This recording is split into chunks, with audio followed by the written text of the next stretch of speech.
Avec Ramon Armengol, ce matin, nous avons rencontré le ministre de l'Agriculture, président du Conseil, Marc Fesneau, pour le dernier conseil de la présidence française. Nous avons bien sûr évoqué le sujet des clauses miroirs, des mesures de réciprocité des normes. C'était une priorité de la présidence française et la présidence se clôture sur ce sujet traité en Conseil. C'est une très bonne chose. On ne peut pas imposer en Europe des règles toujours crescendo avec le Green Deal, Farm to Fork, stratégie de biodiversité, objectif 55, et en même temps avoir des frontières qui laissent rentrer des produits qui ne respectent pas du tout les mêmes règles de production. Donc nous avons salué le travail et la constance de la présidence française sur ce sujet.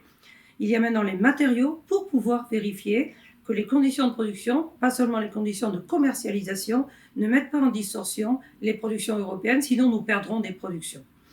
Nous avons bien sûr évoqué les conditions de marché, notamment en raison de la crise et de la guerre en Ukraine, forte perturbation, flambée de toutes les charges, manque de production, au point que Mme Ursula von der Leyen elle-même s'est exprimée en disant « Nous devons produire plus en Europe, plus en Afrique, et fluidifier le commerce pour qu'il n'y ait pas les famines annoncées et que tout le monde redoute. » Cela suppose un accompagnement de l'agriculture, accompagnement d'abord financier avec des dispositifs pour les secteurs les plus touchés, de la souplesse dans l'application, accompagnement aussi en connaissant les règles de la future PAC, la politique agricole commune, et des PSN, dans lesquelles il faudra indéniablement trouver des adaptations, des souplesses, de la flexibilité pour certains dispositifs pour éviter de se mettre en situation trop difficile. Dans ce contexte, plus que jamais, l'agriculture apparaît essentielle mais aussi fragile.